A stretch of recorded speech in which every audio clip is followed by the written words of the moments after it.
చాలా స్పష్టంగా పార్లమెంట్ ఎన్నికల్లో ఆగస్టు 15 లోపు రుణమాఫీ చేస్తాము అన్నాము, చేశాము, అమలు పరిచాము. చాలా మంది రైతులకి రుణమాఫీ కాలేదని మీరు మీ కార్యకర్తలతో మీ టీఆర్ఎస్ నాయకులతో రోడ్ల మీద ధర్నాలు చేసి వాళ్ళ నోట్లో మట్టి కొడుతున్నారు. రైతులకు కూడా ఒకటే విజ్ఞప్తి చేస్తున్నాం. రైతు సోదరులారా, మీరు గత 10 సంవత్సరాల పరిపాలన చూశారు, ఈ 10 నెలల పరిపాలన చూశారు. ఈ 10 నెలల పరిపాలనలో చాలా స్పష్టంగా చెప్పిన హామీలన్నీ నెరవేరుస్తూ ఇచ్చిన మాట ప్రకారం ఏది చెప్పామో ఏది చేస్తామో అదే చేస్తున్నాం. రుణమాఫీ ముమ్మాటికి మాఫీ అయింది. ₹1,00,000 రుణమాఫీ అయింది. ₹1,50,000 రుణమాఫీ అయింది. 2 లక్షల రూపాయలు రుణమాఫీ అయింది. 2 లక్షల పైచిలకు ఉన్న వాళ్ళకు రుణమాఫీ చేయడానికి మార్గదర్శకాలు ఇవ్వడానికి మా ప్రభుత్వం సిద్ధంగా ఉందని మా వ్యవసాయ శాఖ మంత్రి గారు, మా డిప్యూటీ సీఎం గారు, మా మంత్రివర్గ మంత్రులందరూ కూడా తెలియజేయడం జరిగింది. 2 లక్షల పైచిలకు రుణమాఫీ కావాల్సిన వాళ్ళు కూడా ఆ పైచిలకు ఏదుంటే అది మేము చెప్పిన సమయంలో బ్యాంకులో జమ చేస్తే అది కూడా రుణమాఫీ అవుతుంది. కొంతమందికి రుణమాఫీ కాలేదు, వాస్తవమే.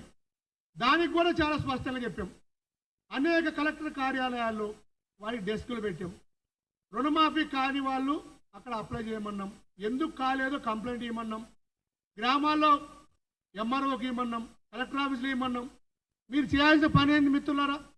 మీరు చేయాల్సిన పని ఏంది? హరీష్ రావు గారు, కేటీఆర్ గారు, మీరు రుణమాఫీ కాకపోతే ఆ రైతుల ద్వారా అప్లై చేయించి ప్రభుత్వం మీద ఒత్తిడి తెచ్చి రైతులకి మంచి చేయాలనే ఉద్దేశం మీకు ఉండి ఉంటే, రైతులు బాగుపడాలని మీకు ఉండి ఉంటే మీరు ఆ పని చేయాలి. అది వదిలిపెట్టి ప్రజలు తప్పుదోవ పట్టించే విధంగా, రైతులు నష్టపోయే విధంగా, రైతు సోదరులందరినీ రెచ్చగొట్టి రోడ్ల మీద ధర్నాలు చేసి మీ నాయకుని కార్యకర్తలు ముందు పెట్టుకుని ధర్నాలు చేస్తే రైతులకు ఏ విధంగా లబ్ధి చేకూరుతారు? రైతులు ఏ విధంగా బాగుపడతారు? ఈ విధంగా అయితే రైతులకు న్యాయం అవుతుందా? మీరు చేసే పని వల్ల రైతులు లబ్ధి చేకూరుతుందా? వాళ్ళని నమ్ముకుంటే రైతు సోదరులు నష్టపోతారు. రైతు సోదరులకు విజ్ఞప్తి చేస్తున్నాము. మా మంత్రులు కూడా విజ్ఞప్తి చేశారు. మా ప్రభుత్వం ప్రజాప్రభుత్వం, ఇది రైతు ప్రభుత్వం, రైతులు పక్షపాతం ఉన్న ప్రభుత్వం. స్వయాన రైతు బిడ్డ మా ముఖ్యమంత్రి. కాబట్టి రైతులారా, మీరు వీరి ఉచ్చులో పడొద్దు. అగ్గిపెట్టి హరీష్ రావు గారి ఉచ్చులో పడొద్దు. మళ్ళీ కేటీఆర్ గారు ఇంకో మాట మాట్లాడుతున్నారు. నిన్న చేవెల్లో మేము అవసరమైతే తెలంగాణ ఉద్యమంలో ఏ విధంగా చేశామో, తెలంగాణ ఉద్యమంలో ఏ విధంగా నిరసనలు చేశామో ఆ విధంగా నిరసనలు చేస్తాం, వివిధ రూపాల్లో నిరసనలు చేస్తాం అని చెప్తున్నారు. తెలంగాణ ఉద్యమ కాలాన్ని కానీ, తెలంగాణ ఉద్యమ పరిస్థితులు కానీ ఉచ్చరించే మాట్లాడే నైతిక హక్కు కేసీఆర్ కానీ, హరీష్ రావు కానీ, కేటీఆర్ కానీ లేదు. టీఆర్ఎస్ అన్న పార్టీని బీఆర్ఎస్ గా మార్చిన రోజు ఆ హక్కును కోల్పోయారు. తెలంగాణ అన్న పదాన్ని ఉచ్చరించకుండా భారత రాష్ట్ర సమితిని మీరు పేరు మార్చుకున్న రోజే, తెలంగాణ ఉద్యమాల్లో పనిచేసిన వ్యక్తులు ద్రోహం చేసిన రోజే, ఉద్యమకారులని మీరు గుర్తించిన రోజే, అమరవీర స్తూపంలో అవినీతి చేసిన రోజే,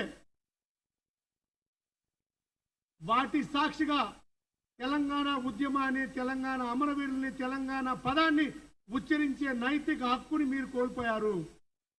కాబట్టి కేటీఆర్ గారు మరోసారి ప్రజలకి ఈ 10 నెలల్లో అధికారం లేకపోయేసరికల్లా తట్టుకోలేకపోతున్నారు కుటుంబం అంతా.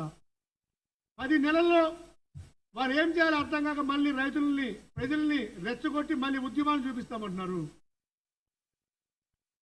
మీరు పార్టీని మూసేసే దశ మొదలైంది. దానికి ఒప్పందం అయిపోయింది. మొన్నే మా ముఖ్యమంత్రి గారు చెప్పారు, అపోజిషన్ లీడర్ అవబోతున్నారు, కేంద్ర మంత్రి కాబోతున్నారు, గవర్నర్ కాబోతున్నారు. మరోసారి మీ కుటుంబానికి పదవుల పందేరం రాబోతుంది. మరోసారి తెలంగాణ రాష్ట్రాన్ని ప్రజలు ద్రోహం చేయబోతున్నారు. ఇలాంటి పరిస్థితుల నుంచి మళ్ళీ రైతులు రెచ్చగొట్టి రైతుల రుణమాఫీ పేరుతో రుణమాఫీ జరిగింది, కొంతమంది రైతులు జరిగిపోయి ఉండొచ్చు. దానికి కూడా కారణం ఎవరు? గత ప్రభుత్వం కాదా? గత టీఆర్ఎస్ ప్రభుత్వం రేషన్ కార్డు ఏ రోజున ఇచ్చిందా? రేషన్ కార్డులలో ఉన్న గుర్తింపు దాన్ని బ్యాంకు పాస్బుక్ల ద్వారా ఈరోజు రుణమాఫీ చేశాం. మీరు ఒక్కసారి 10 సంవత్సరాలు రేషన్ కార్డే ఇవ్వబోతుంది. ప్రభుత్వ పథకాలన్నీ మీరు ఇష్టమైన అమలు పరిస్థితి, వ్యవస్థలన్నీ నాశనం చేస్తుంది. ఈరోజు అనేక మాధ్యమాల్లో, అనేక పేపర్లలో, ప్రింట్ మీడియాలో చూసాం మిత్రులారా. కాళేశ్వరం ప్రాజెక్టు అవినీతికి ఆద్యులు కేసీఆర్ హరీష్ రావు గారు అని చెప్పి, కేటీఆర్ హరీష్ రావు గారు, కేసీఆర్ గారు అని ఆయన స్పష్టంగా ఈరోజు వాంగ్మూలం ఇచ్చారు. అనేక అవినీతి కార్యక్రమాలు మీ 10 సంవత్సరాల పరిపాలనలో, అనేక వ్యవస్థలను భ్రష్టు పట్టించారు, అన్నింటినీ నాశనం చేశారు. వీటన్నింటినీ క్రమ పద్ధతుల్లో పునర్వ్యవస్థీకరిస్తూ అభివృద్ధి వైపు పయనిస్తూ అనేక కొత్త కార్యక్రమాలు చేపడుతూ మా ముఖ్యమంత్రి గారు రేవంత్ రెడ్డి గారి నాయకత్వంలో ఈ ప్రజా ప్రభుత్వం రైతు రుణమాఫీకి కట్టుబడి ఉంది. ప్రతి ఒక్క తెలంగాణలో ఉన్న ప్రతి రైతుని కూడా రుణ విముక్తిని చేసే బాధ్యత సోనియా గాంధీ గారి నాయకత్వంలో ఈ ఇందిరమ్మ రాజ్యంలో ఈ ప్రజా ప్రభుత్వంలో సాధ్యం. అది సాధ్యం చేసి చూపిస్తారని మా ముఖ్యమంత్రి గారు చెబుతున్నారు. ప్రమాణం చేశారు దేవుడి మీద, అనేక దేవుళ్ళ మీద ప్రమాణం చేశారు. ఎందుకు చేశారు దేవుళ్ళ మీద ప్రమాణం? ఆ రోజు మీరు చెప్పినవి చేసినవి లేవు కాబట్టి, మీరు చెప్పినవి ఏవి కూడా చేయలేదు కాబట్టి, మిమ్మల్ని ప్రజలు నమ్మట్లేదు కాబట్టి, మీలాగే మమ్మల్ని అనుకుంటారు కాబట్టి, భగవంతుడి సాక్షిగా ప్రమాణం చేసి వాటిని నిరూపించి వాటిని అమలు చేసి అదే భగవంతుడి సాక్షిగా రైతులు రుణ విముక్తులు చేసి రైతు రుణం తీర్చుకుంది ఈ ప్రభుత్వం, ఈ ప్రజా ప్రభుత్వం. కాబట్టి మిత్రులారా, ఈ మీడియా ముఖంగా బీఆర్ఎస్ నాయకులకి, వాళ్ళ బావబామతులకి, బిల్లారంగా ఇద్దరికి విజ్ఞప్తి చేస్తున్నాం. మీరు ఈ అవాకులు చెవాకులు మానుకోండి. మీరు అనవసరంగా రైతులు రెచ్చగొట్టొద్దు. రైతులు రుణమాఫీ పొందున్నారు. రైతులు రుణమాఫీ పొందిన వాళ్ళకి రుణమాఫీ చేసే బాధ్యత ఈ ప్రజా ప్రభుత్వం తీసుకుంటుంది. రుణమాఫీ కాని వాళ్ళు మీ కలెక్టర్ ఆఫీసుల్లో, మీ ఎంఆర్ఓ ఆఫీసుల్లో మీరు కంప్లైంట్ చేయండి. వాటి మీద దర్యాప్తు చేసి ఎందుకు రుణమాఫీ కాలేదు, ఏ విధంగా మీకు ఆగిందనే దాన్ని పరిశీలించి మీ అందరికీ రుణమాఫీ చేసే బాధ్యత మా ప్రీతమ నాయకుడు, రైతు బిడ్డ, ఈ ప్రజా ప్రభుత్వ అధినేత రేవంత్ రెడ్డి గారి నాయకత్వంలో ప్రతి రైతుకి న్యాయం చేసే బాధ్యత ఈ కాంగ్రెస్ పార్టీ తీసుకుని తెలియజేస్తూ ఈ అవకాశం ఇచ్చిన ప్రత్యేక ధన్యవాదాలు, కృతజ్ఞతలు తెలియజేస్తున్నాను. Thank you very much.